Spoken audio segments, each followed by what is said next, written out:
Good afternoon students. चलो class start करते हैं।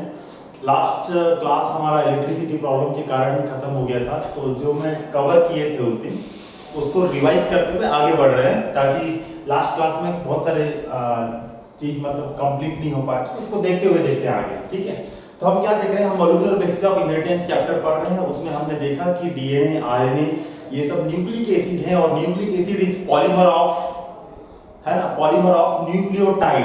और न्यूक्लियोटाइड किसका बना हुआ है? तीन चीज का बना हुआ है, एक सुगर का, दूसरा नाइट्रोजन बेस का और फॉस्फेट का। ये तीनों मिलकर न्यूक्लियोटाइड बनाते हैं, और न्यूक्लियोटाइड आपस में जुड़ के क्या बनाते हैं? डीएनए और आरएनए बनाते हैं। डिपेंड्स अपॉन कौन सा टाइप का सुगर है और कौन से टाइप के नाइट्रोजन बेसेस हैं। ठीक है, उसके हिसाब से आगे बढ़ रहे हैं हम, और एक टॉपिक देख रहे हैं, discovery of DNA and its structure. ठीक है, सबसे पहला काम 1869 में फ्रेडरिक मिक्सचर, इन्होंने क्या किया बेटा, इन्होंने पस सेल होता है जो आपका घाव बन जाता है, उसमें पस भर जाता है ना, उस सेल से, न्यूक्लियस से उन्होंने कुछ एसिडिक मटेरियल बाहर निकाला, और इस एसिडिक मटेरियल को उन्होंने नाम क्या दिया? न्यूक्लिन। क्या नाम दिया था? न्यूक्लिन। और इसी न्यूक्लिन को बाद में बताया कि यही क्या है? न्यूक्लिक एसिड है।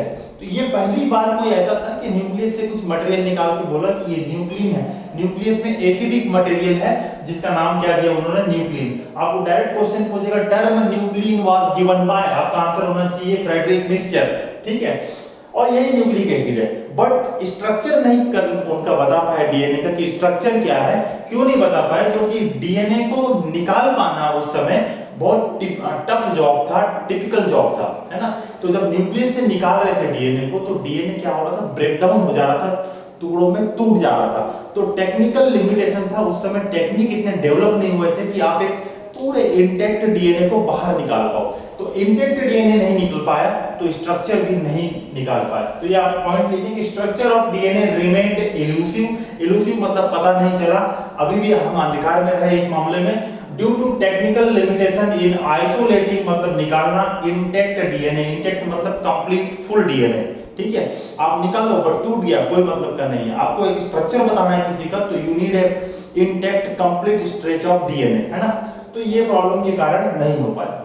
उसके बाद डब्ल्यू फ्रैंकलिन, इन्होंने क्या किया? इन्होंने ट्राई किया कि डीएनए को एक्सरे डिफ्रैक्शन स्टडी होता है, एक्सरे डिफ्रैक्शन स्टडी, है ना। तो अगर आप किसी मॉलिक्यूल पे लाइट डालते हो तो एक्सरे लाइट वो डिफ्रैक्ट हो जाता है, उस मॉलिक्यूल से टकरा के it will diffracted in some pattern, और उस पैटर्न को अगर आप एनालिसिस करो तो उसका समहाउ 2D स्ट्रक्चर, कोई स्ट्रक्चर आप डिपिक्ट करने का कोशिश कर सकते हैं। उसी मॉडल को डब्ल्यू फ्रैंकलिन ने क्या किया कि उन्होंने डीएनए लिया ट्यूब में, और यहां से एक्सरे लाइट पास किया। जब इस डीएनए से डिफ्रैक्ट होकर लाइट यहां पे आया एक्सरे प्लेट में, ये आपका एक्सरे प्लेट है, एक्सरे प्लेट में इस लाइट को कलेक्ट करके डिफ्रैक्टेड रेस को उन्होंने एनालिसिस किया और स्ट्रक्चर देने का कोशिश किया। But the structure was not that much good, कि डिटेल स्ट्रक्चर नहीं मिल पाया इसे भी, तो ये भी आगे जाके उतना काम नहीं आया। ठीक है, फ्रैंकलिन का एक्सरे डिफ्रैक्शन। उसी समय, उसी के आसपास एक साइंटिस्ट थे चारगाफ, ये इंपॉर्टेंट है आपके पास। चारगाफ क्या कर रहे थे कि वो डिफरेंट ऑर्गेनिज्म में न्यूक्लिक एसिड का कंपोजिशन क्या है ना, किस चीज का बना हुआ है, क्या डिफरेंट है, क्या सेम है, वो डिफरेंट ऑर्गेनिज्म में, सिर्फ एक ऑर्गेनिज्म में नहीं, across the different organism he was analysing the biochemical analysis of DNA, है ना। बायोकेमिकल मतलब किस चीज का बना हुआ है, वो एनालिसिस कर रहे थे। देन ही केम टू कंक्लूजन कि रेशियो ऑफ A/T, है ना, these are nitrogen basis, adenine, thymine and ratio of guanine and cytosine is always constant and equal to 1, ये कंक्लूजन में आया। ठीक है, तो ये हम पॉइंट लिखे हैं कि he took different organism and then biochemical analysis, and what he said कि ratio of adenine to thymine and guanine to cytosine is remains constant across the different organism and is equal to 1। ठीक है, A plus G divided by T plus C is equal to 1। ये अगर दोनों आपको statement ऐसा मिलता है, it means ये चारगाफ का सही स्टेटमेंट है। ठीक है, आपको जानबूझ के कुछ इस तरीके से लिख के भी दे सकता है, A plus T divided by G plus C is equal to 1, ये गलत है। ठीक है, आपको पूछेगा which is the चारगाफ रूल, आपको ये देखना है कि ये फॉर्मूला होना चाहिए, A plus T divided by G plus C equal to 1, ये गलत है। ठीक है, तो ये आप नोटिस करो। और इसी के बाद 1953 में वॉटसन एंड क्रिक ने उन्होंने डबल स्ट्रैंडेड डीएनए का एक प्रॉपर मॉडल दिया फॉर दैट उनको नोबेल प्राइज भी मिला। और ये मॉडल सबसे एक्सेप्टेड मॉडल है जिसको हमको पढ़ना है, ठीक है। तो हम क्या कर रहे हैं 1953, आपको ईयर वाइज भी याद रखना है, this was a milestone achievement था ये सब ना, तो इसको ईयर भी आपको याद रखना है। And this is one of the favourite question of your board exam, है ना। 5 नंबर में ये क्वेश्चन आते ही रहता है, 5 नंबर है, 5 पॉइंट है इसमें। वॉटसन एंड क्रिक का डबल स्ट्रैंडेड डीएनए मॉडल, इसको हम देखना चालू कर रहे हैं। तब तक आप एक बार देखो फिर आगे बढ़ रहे हैं।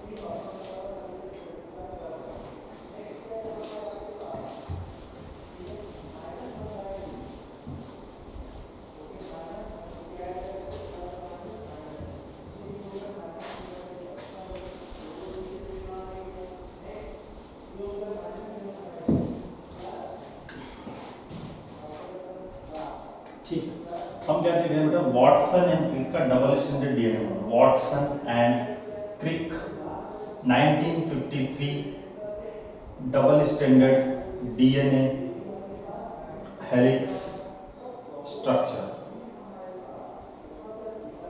ठीक है। इसको अगर मैं जनरल स्ट्रक्चर आपको बना दूं समझने के लिए, तो ये कुछ इस प्रकार से होगा। ये आपका फॉस्फेट ग्रुप, फॉस्फेट के साथ में आपका सुगर जुड़ा हुआ था और सुगर के साथ में नाइट्रोजन बेस था। ये न्यूक्लियोटाइड है, सही बात है, बिल्कुल सही है, ठीक। सुगर के साथ में यहाँ पे आपके पास एक बॉन्ड बना था, फॉस्फोडाइईस्टर बॉन्ड, फॉस्फोडाइईस्टर बॉन्ड ये बीच में है। इसके बाद फिर आपके पास यहाँ होगा सुगर और नाइट्रोजन बेस और इधर फॉस्फेट ग्रुप, ठीक है। ऐसे ही फिर एक बॉन्ड बनेगा सुगर के साथ, यहाँ पे फॉस्फोडाइईस्टर bond,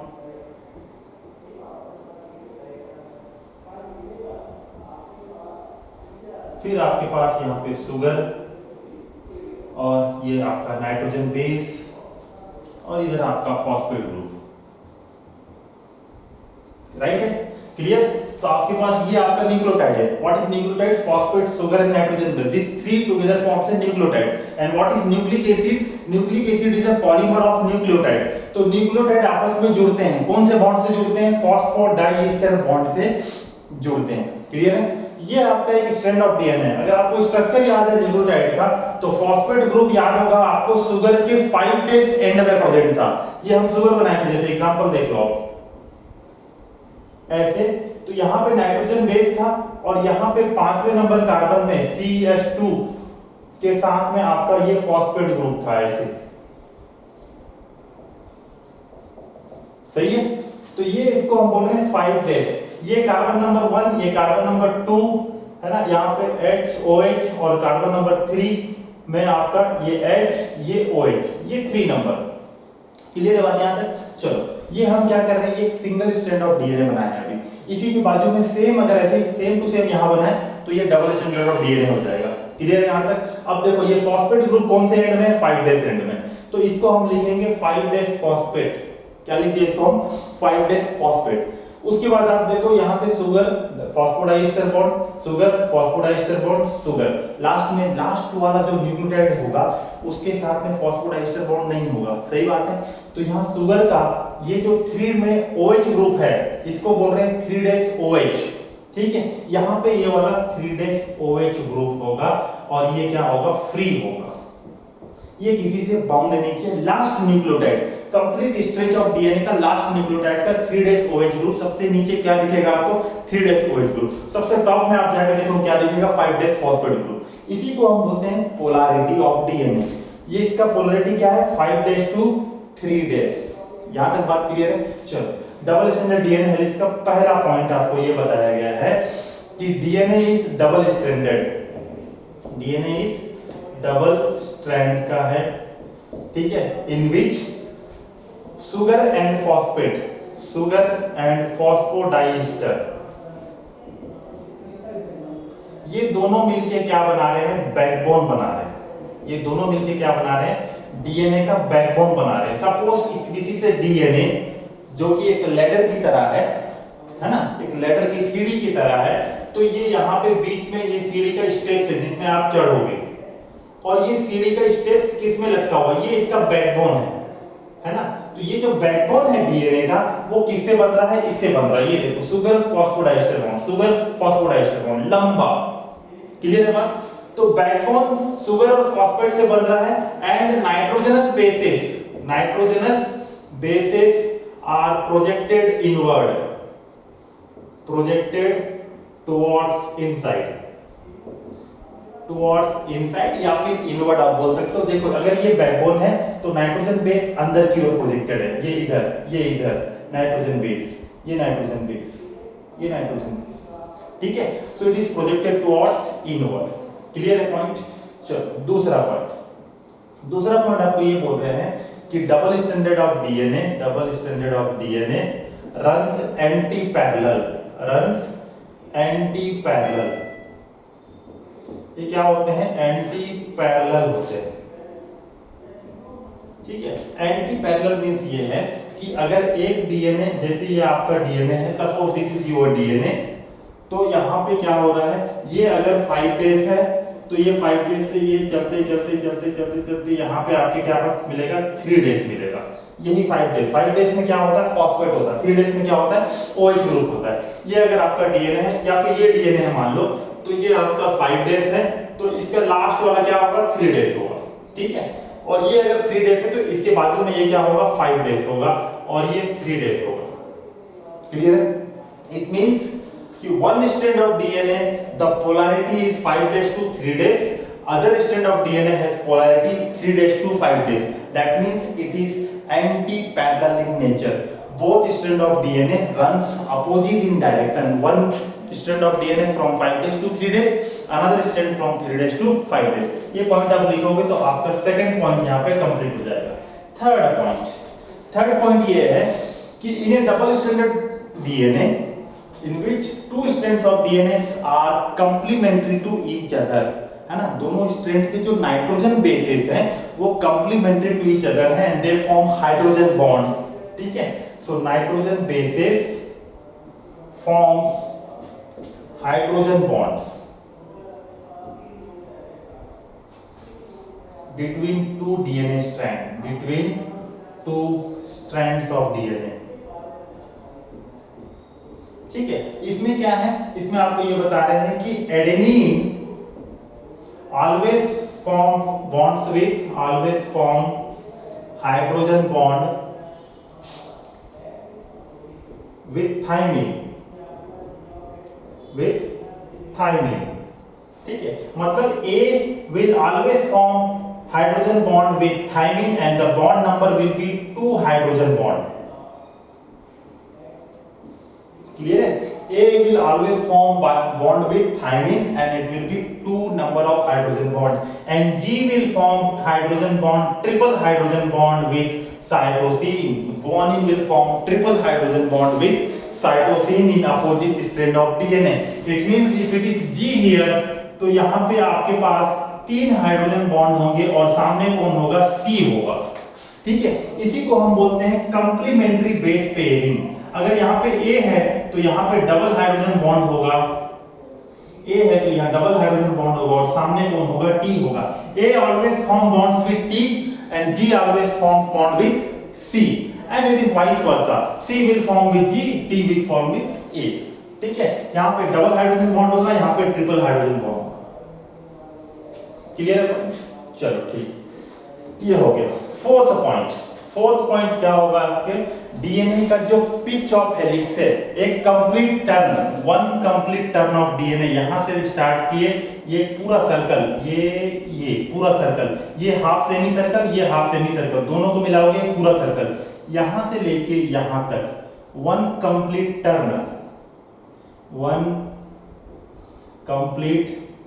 turn is known as pitch of helix. उसी को हम क्या बोलते हैं?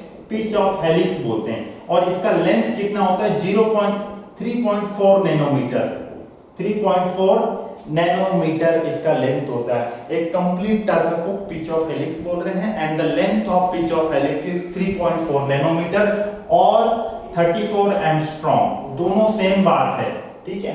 34 एंगस्ट्रॉम होगा, एंगस्ट्रॉम छोटा यूनिट है तो नंबर बड़ा होगा 34, और नैनोमीटर एंगस्ट्रॉम से छोटा है तो 3.4 नैनोमीटर, 10 का फर्क है, ठीक है। 3.4 नैनोमीटर है। और इस पिच ऑफ हेलिक्स में it has 10 base pair, one complete turn में आपको 10 बेस पेयर्स मिलेंगे,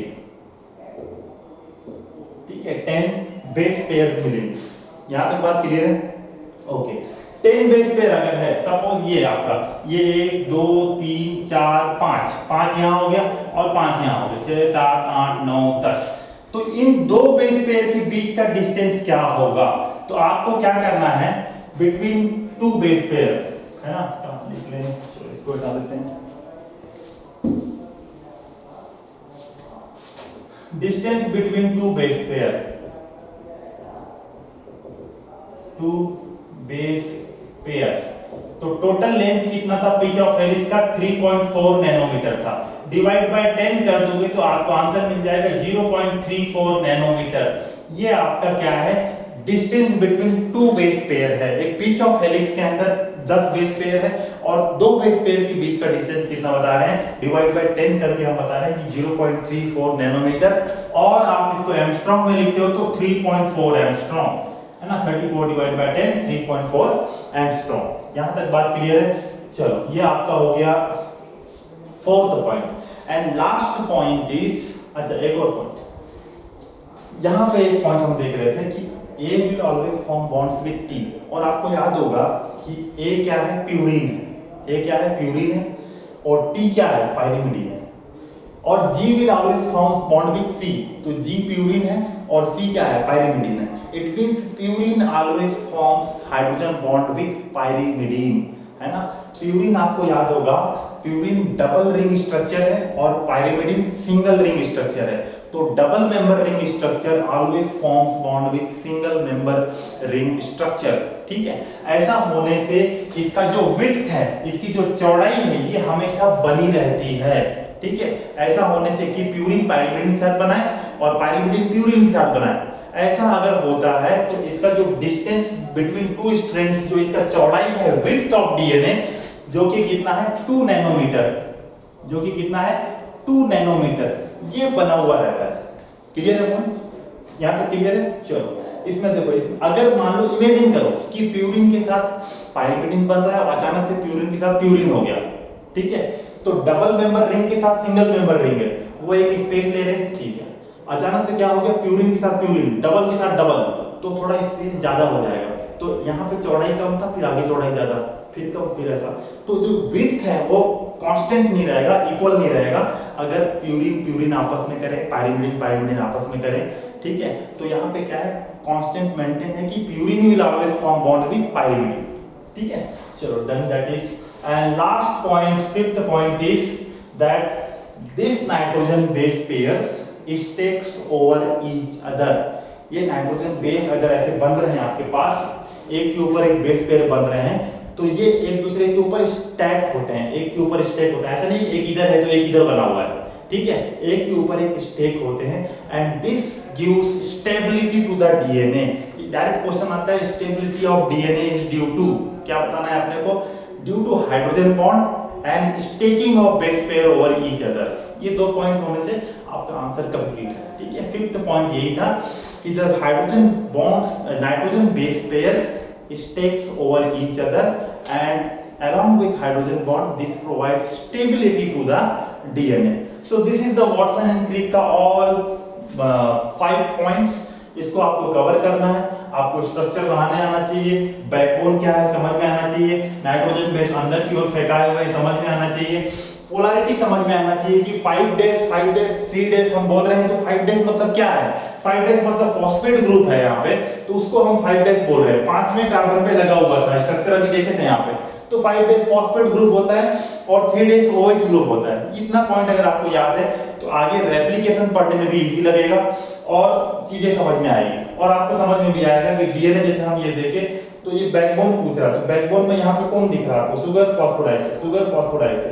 तो ये दोनों मिलके बैकबोन बनाते हैं। नाइट्रोजन बेस अंदर की ओर है, इधर ATGC, ठीक है। और बॉन्डिंग आपको पता है A एंड T के बीच डबल, G एंड C के बीच ट्रिपल हाइड्रोजन बॉन्ड। और इसी नाजुक पे बहुत सारे क्वेश्चंस भी बनते हैं, एक दो क्वेश्चन आपको ट्रायल करवाता हूँ, ठीक है।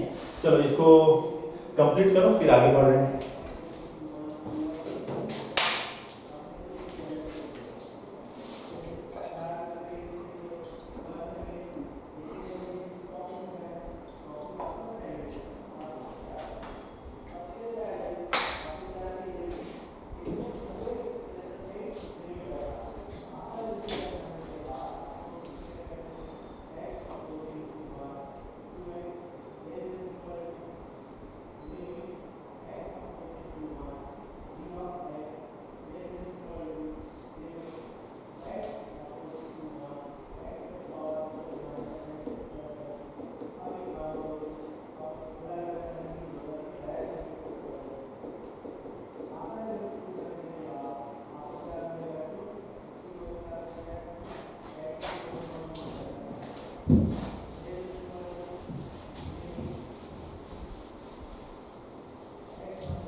चलो इसी के हिसाब से क्वेश्चन देख रहे हैं, आप बनाने का ट्राई करो, है ना।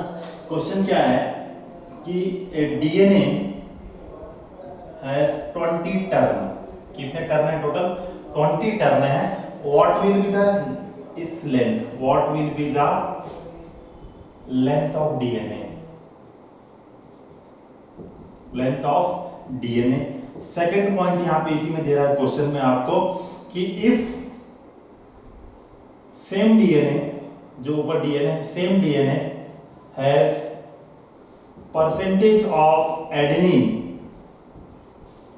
20%, then what will be the number of, then what will be the number of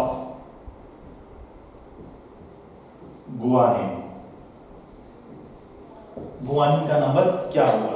आपको क्वेश्चन सिंपल पूछा है कि एक DNA हम निकाल के लेके आए, उसमें टोटल टर्न है, देखिए कितना, 20 टर्न है, ठीक है। एक टर्न को हम क्या बोलते हैं? पिच ऑफ हेलिक्स बोलते हैं। पिच ऑफ हेलिक्स का लेंथ आपको पता है कितना है, और यहाँ पे क्या बोला? 20 टर्न है। तो आपको लेंथ ऑफ DNA बताना है। फर्स्ट पॉइंट ये काम करना है। सेकंड पॉइंट ये करना है कि लेंथ ऑफ DNA अगर जितना भी है तो उस लेंथ में कितने बेस पेयर होंगे, total number of base pair कितना होगा, ठीक है। उसके बाद आपको ये बताना है कि अगर एडेनिन का पूरे DNA में एडेनिन 20% है तो गुआनिन का नंबर क्या होगा। क्लियर? तो सबसे पहला काम तो ये करना है अपने को कि सबसे पहले एक कंप्लीट टर्न का लेंथ कितना होता है। आप क्या बताए थे? कंप्लीट टर्न का लेंथ होता है 3.4 नैनोमीटर, ठीक है, 3.4 नैनोमीटर। तो कितना टर्न है यहाँ पे? 20 टर्न है। 20 टर्न में कितना हो जाएगा? मल्टीप्लाई कर दोगे डायरेक्ट 3.4 से 20 को, आपको आंसर कितना आ जाएगा? आई बिलीव 68 नैनोमीटर आ जाएगा। तो लेंथ ऑफ DNA कितना हो गया? 68 नैनोमीटर हो गया। सही है, ओके गुड। इसके बाद क्या करेंगे? आपको पता है कि एक टर्न में 10 बेस पेयर होते हैं, तो यहाँ कितना है? 20 टर्न है, तो 20 टर्न में कितना बेस पेयर हो जाएगा? 10 into 20 है ना, तो कितना आ जाएगा? Number of base pairs, number of base pairs कितना हो जाएगा? 10 बेस पेयर होता है एक टर्न में, 20 टर्न है, कितना आ गया? 200 बेस पेयर आ गया। क्या आ गया? 200 बेस पेयर्स आ गया। 200 बेस पेयर से मतलब पेयर मतलब जोड़ा, तो टोटल नंबर ऑफ बेस कितना है बोलने से 400 बोलोगे, 400 बेसेस है। सही बात है। बेस पेयर जोड़े में आप बोल रहे हो 200, तो उसको आप सिंगल सिंगल करके बताओ कितना है बोलने से कितना बोलोगे? 200 into 2 है ना, कितना आ गया? 400। अब इस 400 में से आपको बोल रहा है कि परसेंटेज ऑफ एडेनिन कितना है? 20% है। एडेनिन कितना है? 20% है। तो ये 400 बेसिस आया, इसमें अब आपको क्या करना है कि 20% निकालना है। तो 400 बेसिस का 20% कितना होता है? ये निकाल लो आप। ये कट गया, ये कितना बचा? 4 दूनी 8, 80। तो एडेनिन कितना है? 80 है। सही बात है। टोटल अगर 400 बेसिस है तो 20% एडेनिन था बोला, तो 20% हम इसका निकाले तो एडेनिन का परसेंटेज नंबर कितना है 80। तो इसका मतलब थाइमिन भी कितना होगा 80 होगा, क्योंकि ए हमेशा टी के साथ बॉन्ड करेगा, तो जितना ए होगा उतना टी होगा, सही है। तो थाइमिन भी कितना है 80। तो गुआनिन निकालना है अपने को, टोटल कितना था 400 में से ए और टी तो ये ले लिए 80 80 160 आप घटाओ कितना आएगा चेक करो, 0 4 ये हो गया 4 और 3 में क्या 240 इतना बचा। अब इसमें से आधा कौन होगा, आधा होगा गुआनिन और आधा होगा साइटोसिन, क्योंकि दोनों इक्वल नंबर का होंगे, क्योंकि जी जहां होगा हमेशा सामने कौन होगा सी होगा, ठीक है। तो जी इसका आधा कितना होगा 120, इसका 120, तो आपका नंबर ऑफ गुआनिन का आंसर कितना आ गया 120। क्लियर है। तो आपको इस तरीके से ऊपर नीचे घुमा के क्वेश्चन पूछ सकता है, आपको उल्टा भी पूछ सकता है। आपको दे दिया नंबर ऑफ बेस पेयर, इतना बेस पेयर है 200 बेस पेयर है, how many turns are there in DNA, कितने टर्न है, ठीक है। एक टर्न में आप डिवाइड कर देना 200 डिवाइड बाय 10 आंसर आ जाएगा आपका। क्लियर है। आपको लेंथ दे दिया, यहां पे लेंथ निकालने बोला था, अब लेंथ दे दिया कि DNA has a length of 68 nanometre, है ना, और पूछ लिया आपको कितना टर्न होगा, तो आप डिवाइड कर देना 3.4 से, आंसर आ जाएगा आपका 20 टर्न, ठीक है।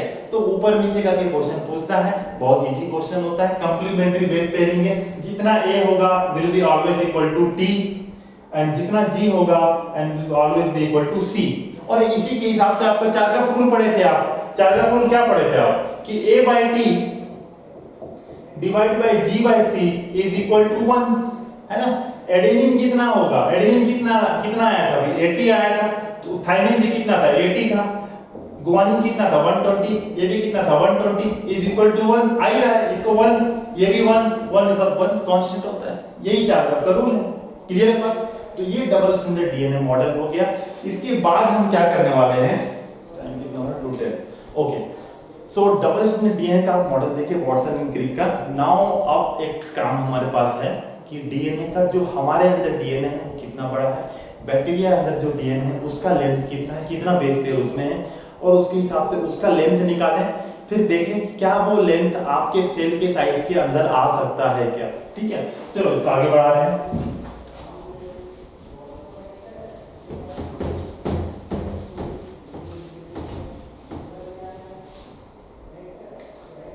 ठीक है, एक टॉपिक देख रहे हैं हम, स्टार्ट कर रहे हैं नया, डीएनए पैकेजिंग,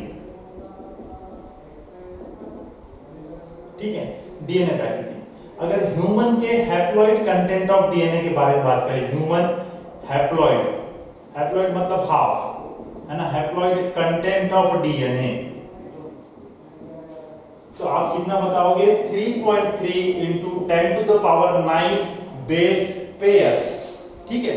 इतना नंबर होता है किसमें, हैप्लॉइड सेल में। फॉर एग्जांपल हमारे स्पर्म में कितना डीएनए का लेंथ, कितना बेस पेयर है बोलने से ये बताओगे 3.3 10 to the power 9 base pair, ठीक है।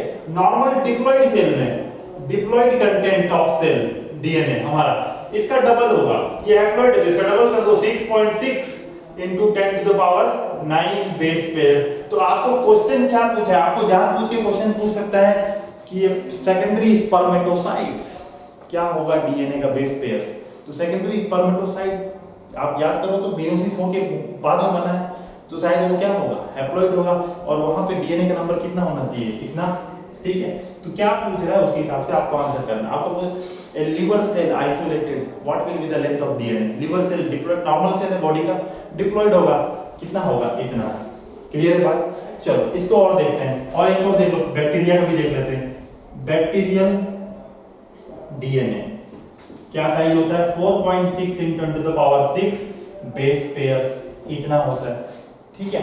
अगर इसका हम लेंथ निकालें, length of human DNA, length of human diploid cell का डीएनए, डिप्लॉइड सेल का निकाल ले रहे हैं, ठीक है, डायरेक्ट डिप्लॉइड का निकाल रहे हैं, डिप्लॉइड का निकालो तो हैप्लॉइड का हाफ होगा। क्लियर। तो लेंथ कैसे निकलेगा 6.6 × 10 to the power 9 base pair है। आपको पता है दो बेस पेयर के बीच का डिस्टेंस कितना था 0.34 नैनोमीटर था, ठीक है। इससे मल्टीप्लाई कर दो आप, आपका आंसर आ जाएगा। कितना आंसर आएगा डायरेक्ट आपको याद रखना है, आप एक बार मल्टीप्लाई करके घर में ट्राई भी कर सकते हो, ट्राई करके याद कर लो, क्यों बार बार करोगे इसको, सही बात है, ठीक है। तो इसका लेंथ कितना आएगा 2.2 मीटर, क्लियर है। और हैप्लॉइड कंटेंट इसका कितना आएगा 1.1 मीटर, ये कितना होगा 2.2 मीटर, ठीक है। ऐसे ही अगर बैक्टीरिया का आप निकालते हो तो करीब 1.56 मिलीमीटर ऐसा कुछ आएगा, ठीक है। ये आपका लेंथ ऑफ बैक्टीरियल डीएनए, ये आपका ह्यूमन डीएनए 2.2 मीटर, ठीक है। सपोज ये आपका सेल है और इसमें ये न्यूक्लियस है, इस न्यूक्लियस का साइज अगर आप बताओ तो आप बोलोगे सर 10 माइक्रोमीटर है, साइज कितना है इसका न्यूक्लियस का 10 माइक्रोमीटर है। कहां माइक्रोमीटर है ना, 10 divide by 10 to the power 6, सही है। माइक्रोमीटर में साइज है न्यूक्लियस का और आपका लेंथ ऑफ डीएनए कितना है 2.2 मीटर, बहुत बड़ा है। इसे डीएनए को अगर मैं इसे खोल के न्यूक्लियस के अंदर रखूं तो कभी नहीं आ पाएगा, कभी इसमें समा नहीं पाएगा, सही बात है। तो इसके लिए आपको क्या करना पड़ेगा, डीएनए को पैकेजिंग करना पड़ेगा, कंडेंस करना पड़ेगा, ठीक है। इसके लिए क्या जरूरत है, DNA needs to be condensed, DNA needs to be condensed, है ना। आपको पैकेजिंग जरूरत पड़ेगा, पैकेज करना पड़ेगा, आपको टाइट घुमा घुमा के लपेट के पैकेजिंग करना पड़ेगा। जस्ट इमेजिन आपके पास एक धागा वो देखे होंगे, धागा को मैं अगर खोल खोल के पूरा यहाँ पे फैला दूं तो it will take large area, अगर उसी को मैं वापस फोल्ड करके वापस ऐसे कर दूं स्मॉल एरिया में आ जाएगा। तो बस वही काम यहाँ पे करना है, जो डीएनए धागे जैसा है फैला हुआ उसको हमको थोड़ा टाइट पैकेजिंग करना है, ठीक है। तो पैकेजिंग करने की जरूरत पड़ेगा। सिमिलरली अगर इसको हम देखें, बैक्टीरिया में 1.56 मिलीमीटर और बैक्टीरिया में डीएनए में, बैक्टीरिया में न्यूक्लियस नहीं होता, आपको पता है, सही बात है। वो एक प्लेस में होता है DNA, DNA is kept at a particular place और उस प्लेस को बोलते हैं न्यूक्लियोइड, सही है। यहां पे डीएनए आपका होता है ऐसे, और इस पूरे बैक्टीरिया का साइज ही कितना है 1 to 2 माइक्रोमीटर का साइज है इसका, पूरे बैक्टीरिया का साइज 1 to 2 माइक्रोमीटर है और आपकी बैक्टीरिया का डीएनए का लेंथ 1.56 मिलीमीटर है, इससे 1000 गुना ज्यादा है, सही बात है। तो इसको आपको क्या करना पड़ेगा, इसको भी पैकेजिंग करना पड़ेगा, कंडेंस करना पड़ेगा, ठीक है। तो इसी टॉपिक को आपको इस जो एनसीईआरटी में आपको दिया हुआ है, इसी को हमको समझना है कि पैकेजिंग कैसे होगा, how the packaging will be done, ठीक है। चलो आगे बढ़ रहे हैं।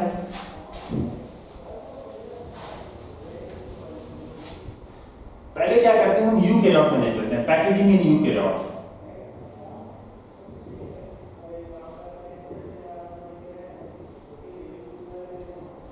स्पेशली हम क्या बात कर रहे हैं, ह्यूमन के बारे में बात कर रहे हैं, ठीक है। चलो गुड। डीएनए का सबसे पहले हम क्या कर लेते हैं बेटा, चार्ज देख लेते हैं, डीएनए का चार्ज क्या है। तो DNA is negative charge, DNA is negative charge. कैसे, अगर आपको याद नहीं है तो आप ये याद कर लो, ये आपका शुगर था, यहाँ पे फॉस्फेट ग्रुप था CH2O P double bond O, इधर OH, इधर O, ऐसे करके P डबल बॉन्ड O, ये था। अब इसमें अगर ये ऑक्सीजन इलेक्ट्रोनेगेटिव है तो ये यहाँ पे जो बॉन्ड है, इस बॉन्ड को ये अपने तरफ खींचेगा, तो यहाँ पे नेगेटिव चार्ज डेवलप हो जाएगा, हाइड्रोजन बाहर निकल आया, ये वाला भी बॉन्ड इधर चला गया, नेगेटिव चार्ज डेवलप हो गया। तो डीएनए में क्या चीज है भाई, एक नाइट्रोजन बेस है, एक शुगर है और ये फॉस्फेट ग्रुप है, यही तीन चीज का बना हुआ है न्यूक्लियोटाइड का। तो यहाँ पे पूरे नाइट्रोजन बेस का कोई चार्ज होता है, हम देखे पूरा स्ट्रक्चर कोई चार्ज नहीं था, सही बात है। शुगर में कोई चार्ज है, कोई चार्ज नहीं है। फॉस्फेट ग्रुप में there is a negative charge and DNA due to phosphate group it becomes negatively charged, ठीक है। तो आप ये पॉइंट याद रखो कि डीएनए इज नेगेटिवली चार्ज, ठीक है। And there is a protein known as histone protein, एक प्रोटीन होता है जिसको आप बोलते हो हिस्टोन प्रोटीन। ये प्रोटीन जो है ये एक बेसिक प्रोटीन है, ये प्रोटीन कैसा है, बेसिक प्रोटीन है। बेसिक प्रोटीन क्यों है, because it is made up of large number of arginine and lysine, ये दोनों बेसिक अमाइनो एसिड हैं। ये दोनों क्या है, बेसिक अमाइनो एसिड हैं। आपको बायोमोलिक्यूल में उस समय इसलिए पढ़ाया था ताकि यहाँ पे आप समझ सको। अगर आपको याद है तो very good, you have revised it better. अगर याद नहीं है तो आप दोबारा पढ़ो, है ना। अमीनो एसिड में हम बहुत सारा टाइप देखे थे, R group containing, aliphatic, aromatic, basic, acidic. तो ये दो अमीनो एसिड हम देखे थे कि एक आर्जिनिन एंड लाइसिन, ये दोनों बेसिक अमीनो एसिड हैं, इसमें अमीनो ग्रुप ज्यादा होता है। और बेसिक अमीनो एसिड ये कैसे होते हैं, ये पॉजिटिवली चार्ज होते हैं, इनका चार्ज कैसा होता है, पॉजिटिव चार्ज होता है। क्लियर है पॉइंट, पॉजिटिव चार्ज होता है। हिस्टोन प्रोटीन बेसिक प्रोटीन बोल रहे हैं, क्यों बेसिक प्रोटीन बोल रहे हैं, क्योंकि ये प्रोटीन किसका बना हुआ है, अमीनो एसिड्स का। एंड अमीनो एसिड इसमें आर्जिनिन और लाइसिन भर भर के है, बहुत ज्यादा अमाउंट में है कंपेयर टू दूसरे अमीनो एसिड से ज्यादा है। तो टोटल ओवरऑल नेचर क्या हो गया प्रोटीन का, बेसिक हो गया। और क्योंकि ये बेसिक अमीनो एसिड है तो इसमें due to presence of amino group इसका चार्ज क्या होता है, पॉजिटिव चार्ज होता है। तो डीएनए को आप हिस्टोन के ऊपर लपेट सकते हो, क्योंकि डीएनए नेगेटिव चार्ज है और हिस्टोन पॉजिटिव चार्ज का है, ठीक है। तो हिस्टोन पॉजिटिव और नेगेटिव के बीच में अट्रैक्शन होगा, और हिस्टोन प्रोटीन के ऊपर आप डीएनए को, जैसे धागा को आप उंगली जैसे स्ट्रक्चर के ऊपर लपेट रहे थे, वैसे ही हिस्टोन के ऊपर आप डीएनए को लपेट पाओगे। तो कौन से प्रोटीन पे लपेटा जाएगा, हिस्टोन प्रोटीन पे लपेटा जाएगा डीएनए। क्लियर है। हिस्टोन का टाइप देख लेते हैं अपन।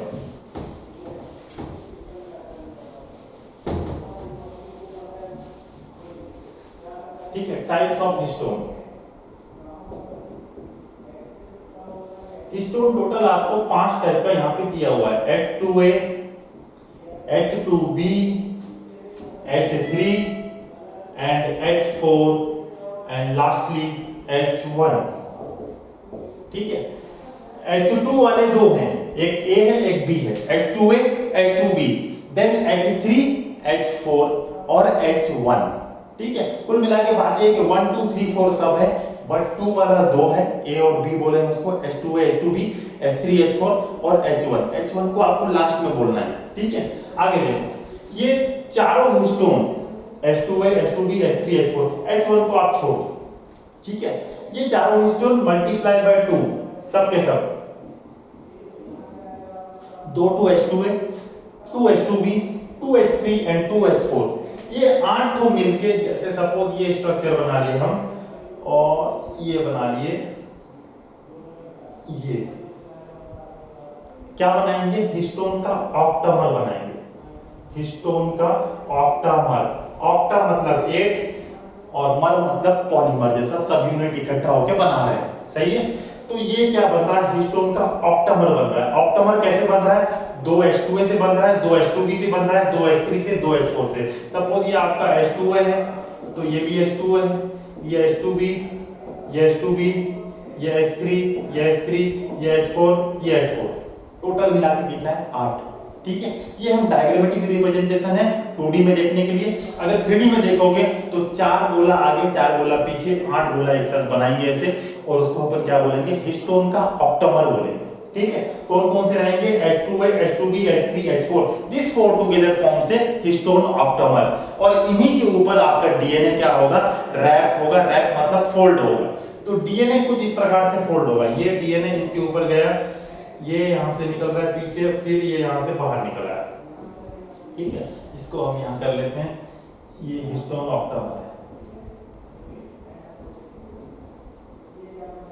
ठीक है, तो ये आपका डीएनए ये इसके ऊपर जा रहा है, ये यहां से एंट्री मारा, ये इधर से निकलते हुए ये यहां से बाहर निकल लिया।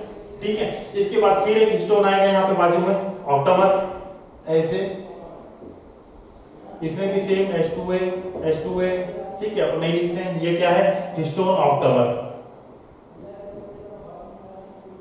ठीक है, यहां से फिर ये डीएनए कहां एंट्री मारेगा, इसमें एंट्री मारा, यहां से फिर ये पीछे पीछे वापस आया, यहां से निकल के फिर ये बाहर निकल गया यहां से, फिर एक हिस्टोन ऐसा आएगा यहाँ पे,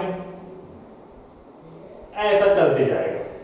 ठीक है, अपने को क्या पॉइंट देखना है यहाँ पे, हमको ये देखना है कि जो कितना ये हिस्टोन का ऑक्टामर है, ऑन हिस्टोन ऑक्टामर डीएनए कितने बार लपेटा गया है, टोटल कितना राउंड हिस्टोन ऑक्टामर के ऊपर लपेटा गया है। तो आप आंसर करोगे 1/3/4 turn of DNA is wrapped around histone octamer, histone octamer. ठीक है, 1/3/4 टर्न मतलब होता है 1.75 टर्न। ठीक है, कितना? 1.75 टर्न। इट मींस एक कंप्लीट टर्न हुआ, यहां से लेके पूरा एक कंप्लीट टर्न हुआ, और दूसरा टर्न पूरा कंप्लीट होता 7.5 टाइम्स कंप्लीट करके बाहर निकल आई है। ठीक है, फिर इसमें क्या, एक टर्न दूसरा टर्न कंप्लीट होता 1.75 बाहर निकल रहा है। ठीक है, तो 1/3/4 टर्न या फिर 1.75 टर्न्स हिस्टोन ऑप्टमर के ऊपर डीएनए रैप होता है। ये पॉइंट याद है। तो इसमें total number of base pair कितना होता है याद करोगे तो 200 बेस पेयर्स 1.75 टर्न में मिलते हैं। ठीक है, हिस्टोन ऑप्टमर के ऊपर नंबर ऑफ बेस पेयर पूरे टर्न में कितने हैं बोलने से 200 बेस पेयर। कितना टर्न है टोटल? 1.75 टर्न। क्लियर है? ये पॉइंट अगर याद है तो आगे बढ़ रहे हैं। हिस्टोन ऑप्टमर से 1.75 टर्न ये कंप्लीट करके बाहर निकला तो अगले इसके पास जाएगा। सही है, अगले हिस्टोन ऑप्टमर पे जाएगा, फिर यहाँ 1.75 टर्न, ऐसा चलते जाएगा। ठीक है, और देखो अब यहाँ से ये जो निकला है से, अब ये जो डीएनए है, अगर ये हिस्टोन ऑप्टमर ऊपर नीचे होता है तो ये डीएनए के ऊपर नीचे होने लगेगा। सही बात है। इस पूरा स्ट्रक्चर, ये मान लो कि एक बॉल है, बॉल के ऊपर धागा लपेटा हुआ है, बॉल अगर ऊपर नीचे हो रहा है तो धागा भी साथ साथ में ऐसे ऐसे होने लगेगा। ठीक है, हो सकता है कि ये थोड़ा खुल जाए, हो सकता है यहाँ पे हो जाए। तो अगर आप चाहते हो कि ये फिक्स रहे तो यहाँ पे आपको इसको एक स्टेपल करना पड़ेगा, एक पिन मार दो, उसके बाद ऐसे ऐसे करो तो ये चिपका वही रहेगा। ठीक है, तो इसको सील करने के लिए आपके पास यहाँ पे एक हिस्टोन लगता है, इसको बोलते हैं H1 हिस्टोन। क्या बोल रहे हैं इसको? H1 histone. H1 हिस्टोन का काम है ये है to seal the DNA on histone octamer. Histone octamer के ऊपर इस डीएनए को सील करना। सील करना मतलब जाम करना, फिक्स करना। ठीक है, इसको हिस्टोन ऑप्टमर H1 हिस्टोन, ये वाला, ये बाहर में है, देखो ऑप्टमर के बाहर है। काम क्या है? Seal the DNA, seal the DNA on histone octamer. Clear है? ठीक है, ये भी क्लियर है आपको। ऐसे ही करके बार बार यहाँ पे भी रहेगा, यहाँ पे भी रहेगा, ऑप्टमर ये चलते जाएगा। ठीक है, और इस पूरे स्ट्रक्चर को हिस्टोन, ये H1, ये डीएनए 1.75 टर्न और histone octamer plus 1.75 turn of DNA को आप क्या नाम देते हो? न्यूक्लियोसोम बोलते हो। क्या बोलते हैं इसको? न्यूक्लियोसोम बोलते हो। ठीक है, इसी को हम क्या कहते हैं? न्यूक्लियोसोम। डायरेक्ट क्वेश्चन आता है व्हाट इज न्यूक्लियोसोम। आप ये डायग्राम बनाइए हिस्टोन ऑप्टमर का, इसके ऊपर 1.75 टन डीएनए लगाइए और बताइए टोटल मिला के इसको क्या बोलते हैं? न्यूक्लियोसोम बोलते हैं। तो ये जो पैकेजिंग हम कर रहे हैं ये इसका फर्स्ट स्टेप है। ठीक है, ये आपको क्या बना? न्यूक्लियोसोम बना। इसको बोलते हैं न्यूक्लियोसोम मॉडल। क्या होता है ये आप डिटेल में यहाँ पे समझे। ठीक है, और दो हिस्टोन ऑप्टमर के बीच में, ये हिस्टोन ऑप्टमर, ये हिस्टोन ऑप्टमर, ये 1.75 टन, फिर यहां से शुरू हुआ। तो ये जो बीच का डीएनए है, इस डीएनए को बोलते हैं लिंकर डीएनए। इसको आप क्या बोल रहे हो? इसको बोल रहे हो लिंकर डीएनए, मतलब दो हिस्टोन ऑप्टमर को लिंक कर रहा है, न्यूक्लियोसोम को क्या कर रहा है? लिंक कर रहा है। तो इसको आप क्या बोल रहे हो? लिंकर डीएनए बोल रहे हो। और यहाँ पे क्या है? ये हिस्टोन का H1 हिस्टोन है, जिसका काम क्या है? To seal the DNA on histone octamer. इतना पॉइंट अगर आपको रटा याद है तो आपका कोई क्वेश्चन गलत नहीं होगा, आराम से आप इसको कर पाओगे। ठीक है, चलो इसके आगे कुछ पॉइंट है, गिव मी 2 मिनट्स, कंप्लीट कर लेते हैं। तो सबसे पहले आपके पास डीएनए था, डीएनए से आपके पास क्या बना? न्यूक्लियोसोम बना। ठीक है, डीएनए से न्यूक्लियोसोम बना, न्यूक्लियोसोम से आगे जाके सोलेनॉइड, ये न्यूक्लियोसोम मॉडल बोलते हैं। इतना ही तक हमको सिलेबस में पढ़ना है एनसीईआरटी में। इसके ऊपर सिर्फ नाम याद रख लीजिए, सोलेनॉइड मॉडल। सोलेनॉइड मॉडल से आगे जाके क्रोमेटिन बन जाएगा और क्रोमेटिन और ज्यादा कंडेंस होके क्रोमोसोम बन जाएगा। ठीक है, यही स्ट्रक्चर है पैकेजिंग का, यही स्ट्रक्चर है पैकेजिंग का। सबसे पहले पैकेजिंग जब होता है इट्स डीएनए टू न्यूक्लियोसोम, जो हमको पढ़ना था। न्यूक्लियोसोम के बाद इट्स सोलेनॉइड, देन क्रोमेटिन के बाद क्रोमोसोम। क्रोमेटिन में दो हिस्सा होता है, that we will see tomorrow, कल देखेंगे उसको। और क्रोमेटिन सबसे ज्यादा कंडेंस होकर हाईली कंडेंस स्ट्रक्चर कौन सा है? क्रोमोसोम। कौन से फेज में दिखेगा? मेटाफेज में दिखेगा, आपको याद होगा, ठीक है। मैक्सिमम कंडेंस क्रोमोसोम लिखे थे, best stage to study the chromosome कौन सा होगा? मेटाफेज। तो उस स्टेज में क्रोमोसोम फॉर्म में आपको मिलता है। ये है condensing and packaging of DNA in eukaryote, ठीक है। इसके अलावा एक लास्ट पॉइंट है पैकेजिंग ऑफ ह्यूमन में कि हिस्टोन को छोड़ के there are other protein which are not histone that also takes parts in the DNA packaging, है ना। पैकेजिंग में पार्टिसिपेट कर रहे हैं बट वो हिस्टोन प्रोटीन नहीं है, अदर देन हिस्टोन प्रोटीन है। उन कलेक्टिवली उन सभी प्रोटीन को नॉन हिस्टोन क्रोमोसोमल कॉम्प्लेक्स बोलते हैं। क्या बोलते हैं? नॉन हिस्टोन, मतलब हिस्टोन नहीं है तो non histone chromosomal, chromosome packaging में पार्टिसिपेट कर रहे हैं तो क्रोमोसोमल कॉम्प्लेक्स NHC। ये शॉर्टकट में लास्ट लाइन आपको दिया हुआ है एनसीईआरटी में, आप ब्रीफली एक बार रीड करिए, ये पूरा पॉइंट आपका कवर होगा। कल हम क्या करेंगे? बैक्टीरिया में देखेंगे कैसे पैकेजिंग होगा, छोटा सा पॉइंट है, उसको देख के आगे बढ़ जाएंगे और डिस्कवरी ऑफ डीएनए फिर से एक बार स्टार्ट करेंगे, ठीक है। Thank you for today's class, let's meet tomorrow, I think tomorrow is Saturday, Monday, okay, thank you.